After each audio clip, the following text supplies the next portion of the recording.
Good morning. সুন্দর রাস্তা, বাসটা কেমন পড়ে গেছে, আস্তে আস্তে আমরা যাচ্ছি। আর আমাদের ড্রাইভার সারা রাত গাড়ি চালিয়েছে, আমি তো ঘুমিয়ে গেছিলাম, এইমাত্র জাগলাম। আমাদের উড়িষ্যা একটা সমস্যা, ড্রাইভার মুখে গামছা পরে বসে আছে। আমাদের উড়িষ্যা একটা উড়িষ্যা একটা সমস্যা আছে, 80 কিলোমিটার বেশি গাড়ি চালানো যায় না।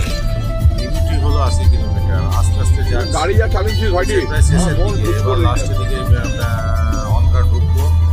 চারিদিকে দেখো শুধু পাহাড় আর পাহাড়। আর করলে এটাও করলেন আছে, এরপরে 6 লেন হয়তো পেয়ে যাবো। কলকাতায় গোটাটাই 6 লেন আছে, কিছু কিছু করলেন আছে। সামনে আবার 6 লেন পেয়ে যাব। চলো, এটা পার্ট নম্বর 6। পরের টিপে আবার দেখা হচ্ছে। টাটা।